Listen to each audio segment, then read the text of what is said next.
बहुत तकलीफ होती है जब आप योग्य हों और लोग आपको योग्य ना समझें।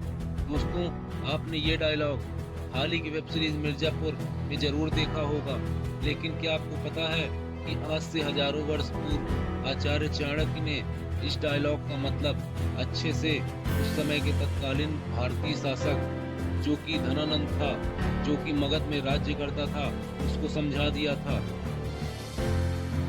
एक बार की बात है जब आचार्य चाणक्य धनानंद जो कि नंद वंश का शासक था उसके दरबार में गए और तब किसी बात को लेकर धनानंद ने आचार्य चाणक्य की बहुत ही बेइज्जती कर दी भरे दरबार में।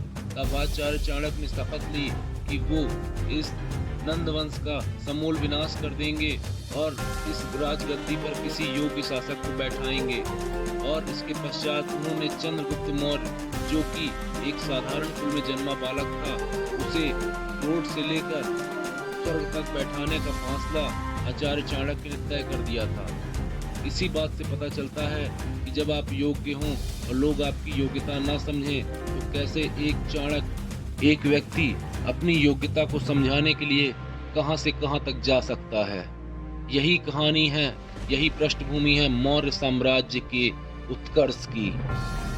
मौर्य साम्राज्य, जिसे भारत का पहला केंद्रीकृत साम्राज्य भी कहा जा सकता है, की स्थापना का श्रेय चंद्रगुप्त मौर्य एवं उनके गुरु आचार्य चाणक्य को दिया जाता है। मौर्य साम्राज्य का संस्थापक सम्राट इतिहास में चंद्रगुप्त मौर्य के नाम से विख्यात है। चंद्रगुप्त मौर्य भारत के उन महानतम सम्राटों में से है जिन्होंने अपने व्यक्तित्व तथा कृतियों से इतिहास के पृष्ठों में क्रांतिकारी परिवर्तन उत्पन्न किया है। उसका उदय वास्तुतः इतिहास की एक रोमांचकारी घटना है। देश को मकदूनी दास्ता से मुक्त करने तथा नंदों के घृणित एवं अत्याचारपूर्ण शासन से जनता को त्राण दिलाने और देश को राजनीतिक एकता के सूत्र में संगठित करने का श्रेय इसी विख्यात सम्राट को प्राप्त है। महान सम्राट चंद्रगुप्त मौर्य का प्रारंभिक जीवन बड़ा ही अंधकारपूर्ण रहा है। उसके प्रारंभिक जीवन के ज्ञान के लिए यद्यपि चंद्रगुप्त मौर्य बहुत ही साधारण कुल में उत्पन्न हुआ था, तथापि बचपन से ही उसमें उज्जवल भविष्य की सूचक महानता के सभी लक्षण विद्यमान थे। बौद्ध ग्रंथों के अनुसार चंद्रगुप्त का पिता मौर्यन नगर का प्रमुख था। जब वह अपनी माता के गर्भ में था तभी उसके पिता की किसी सीमांत युद्ध में मृत्यु हो गई थी। उसकी माता अपने भाइयों द्वारा पाटलिपुत्र में सुरक्षा की दृष्टि से पहुंचा दी गई थी। यहीं चंद्रगुप्त मौर्य का जन्म हुआ। जन्म के साथ ही वह एक गोपालक को समर्पित कर दिया गया। गोपालक ने गौशाला में अपने पुत्र के समान उसका लालन पालन किया, पर कुछ बड़ा होने के पश्चात गोपालक की दृष्टि बिगड़ गई और उसने उसे एक शिकारी के हाथों बेच दिया। शिकारी के ग्राम में वह बड़ा हुआ तथा उसमें वह पशुओं की देखभाल किया करता था। अपनी प्रतिभा के कारण उसने शीघ्र ही अपने समवयस्क बालकों में प्रमुखता हासिल कर ली। वह बालकों की मंडली का राजा बनकर उनके आपसी झगड़ों का फैसला किया करता था। इसी प्रकार जब वह एक दिन राजकीलम नामक खेल में व्यस्त था, चाणक्य उधर से ही गुजर रहे थे। उन्होंने वहां पे कुछ देर रुककर उसको देखा। आचार्य चाणक्य ने देखा कि चंद्रगुप्त मौर्य जो बालक था उस समय, उसने पहले अपने समवयस्क बालकों में से एक बालक को चुना और उसे 20 कोड़े मारने का आदेश दिया। उसके बाद 10 कोड़े खुद को मारने का आदेश दिया। इसको देखकर आचार्य चाणक्य बड़े ही अचंभित हुए और वहां पे वो जाकर उस बालक चंद्रगुप्त मौर्य से पूछते हैं कि तुमने इस खेल में तो उस बालक को 20 कोड़े मारे क्योंकि वो प्रजा थी और किसी बात का दोषी रहा होगा, लेकिन तुमने खुद को 10 कोड़े क्यों मारे? तब चंद्रगुप्त मौर्य ने कहा कि आचार्य, इस देश में खाना की बहुत ही कमी है और भोजन की बहुत कमी है, जिस वजह से ये लोग आपस में चोरी कर रहे हैं। इस वजह से मैंने इसे चोर के नाते 20 कोड़े मारने का आदेश दिया। लेकिन जिस राज्य में भूख की किल्लत हो, उस राज्य का जो राजा है उसे भी तो इसका दोषी मानना चाहिए और इसीलिए मैंने स्वयं को 10 कोड़े मारने का आदेश दिया। इस न्यायपूर्ण व्यवहार से आचार्य चाणक्य उस बालक से बहुत प्रभावित हुए और उसने शिकारी को 1000 करसापड़ देकर चंद्रगुप्त मौर्य को खरीद लिया। इसके पश्चात आचार्य चाणक्य बिना समय गवाए चंद्रगुप्त के साथ चाणक्य तक्षशिला आया। तक्षशिला उस समय भारत का विद्या का प्रमुख केंद्र था और चाणक्य वहां का आचार्य था। उसने चंद्रगुप्त को सभी कलाओं तथा विद्याओं की विधिवत शिक्षा दी। अति शीघ्र वह सभी विद्याओं में पारंगत हो गया। वह युद्ध विद्या के अलावा शास्त्र विद्या में भी पर्याप्त निपुण हो चुका था। इतिहासकार जस्टिन एवं प्लूटार्क के अनुसार उस दौरान तक्षशिला में सैनिक प्रशिक्षण के दौरान ही चंद्रगुप्त मौर्य उस समय के तत्कालीन महान शासक सिकंदर से उसकी मुलाकात हुई थी। चंद्रगुप्त मौर्य ने अपने आचार्य चाणक्य की सहायता से सर्वप्रथम पश्चिमोत्तर भारत में यूनानियों से युद्ध किया और सबसे पहले चंद्रगुप्त ने पंजाब तथा सिंध को विदेशी दासता से मुक्त किया और अपनी शासन सत्ता पश्चिमोत्तर भारत में जमाई। पश्चिमोत्तर भारत में अपनी स्थिति मजबूत कर लेने के बाद चंद्रगुप्त तथा चाणक्य मगध साम्राज्य की ओर अग्रसर हुए। मगध में इस समय धनानंद, जो कि एक क्रूर शासक था, उसका शासन था। अपने असीम सैनिक साधनों तथा संपत्ति के बावजूद भी वह जनता में लोकप्रियता अर्जित कर सकने में असफल रहा और यही उसकी सबसे बड़ी दुर्बलता थी।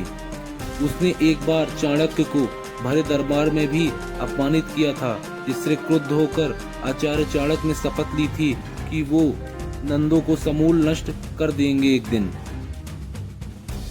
बौद्ध तथा जैन स्रोतों से ज्ञात होता है कि सर्वप्रथम चंद्रगुप्त ने नंद साम्राज्य के केंद्रीय भाग पर आक्रमण किया, परंतु सफलता नहीं मिली और उसकी सेना नष्ट भ्रष्ट हो गई। अब उसे अपनी भूल ज्ञात हुई तथा उसने दूसरी बार अपने सीमांत प्रदेशों की विजय करते हुए नंदों की राजधानी पर धावा बोला। बौद्ध तथा जैन स्रोतों से ज्ञात होता है कि सर्वप्रथम चंद्रगुप्त ने नंद साम्राज्य के केंद्रीय भाग पर आक्रमण किया, परंतु सफलता नहीं मिली और उसकी सेना नष्ट भ्रष्ट हो गई।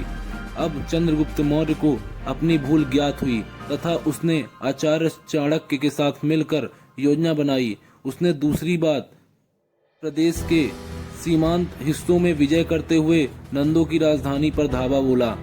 ऐसा प्रतीत होता है कि नंद मौर्य युद्ध बड़ा ही रक्त रंजित रहा होगा। बौद्ध ग्रंथ मिलिंद पढ़ों में इस युद्ध का बड़ा ही अतिरंजित विवरण मिलता है, लेकिन इन सभी बातों से सिर्फ इतना ही निष्कर्ष निकाला जा सकता है कि युद्ध बड़ा घमासान तथा भयंकर रहा होगा। अंततः धनानंद मार डाला गया और चंद्रगुप्त मौर्य का मगध साम्राज्य पर अधिकार हो गया। यह उसकी दूसरी महत्वपूर्ण सफलता थी। अब चंद्रगुप्त मौर्य भारत के एक विशाल साम्राज्य के शासक बन गए थे।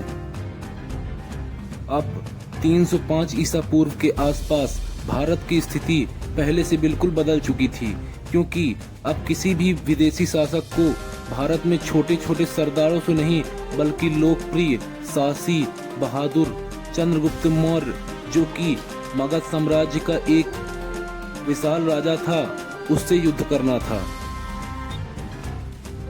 मौर्य साम्राज्य का संस्थापक चंद्रगुप्त मौर्य भारत का विशाल सम्राट होने के बावजूद उसे विदेशी शक्तियों की पर्याप्त चुनौती मिल रही थी। इस समय सिकंदर का उत्तराधिकारी सेल्यूकस निकेटस हुआ और वो लगातार चंद्रगुप्त मौर्य को युद्ध के लिए ललकार रहा था। सेल्यूकस निकेटस ने बेबीलोन तथा बैक्टीरिया को जीतकर उसने पर्याप्त शक्ति अर्जित कर ली। वह अपने सम्राट द्वारा जीते गए भारत के प्रदेशों को पुनः अपने अधिकार में लेने के लिए उतावला हो रहा था। इसी उद्देश्य से उसने 305 ईसा पूर्व के लगभग उसने भारत पर पुनः चढ़ाई की और सिंध तक आ पहुंचा। परंतु इस समय का भारत सिकंदर कालीन भारत से पूर्णतः भिन्न था।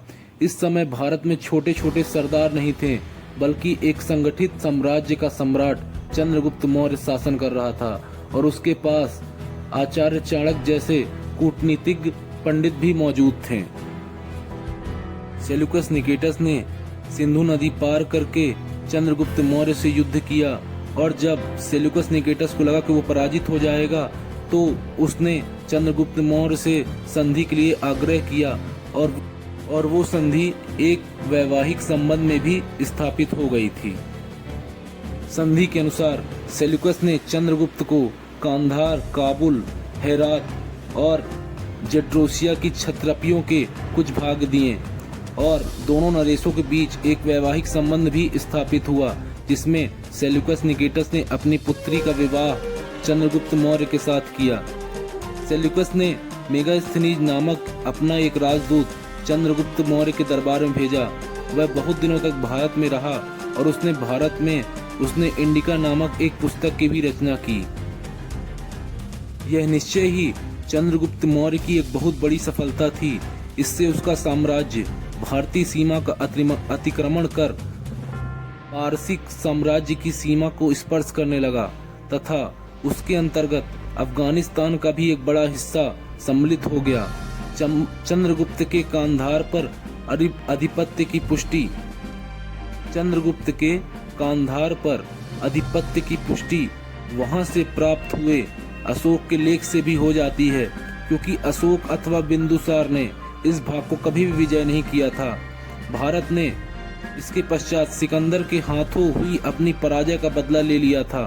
इस समय से भारत तथा यूनान के बीच राजनीतिक संबंध प्रारंभ हुए, जो बिंदुसार तथा अशोक के समय भी बना रहा।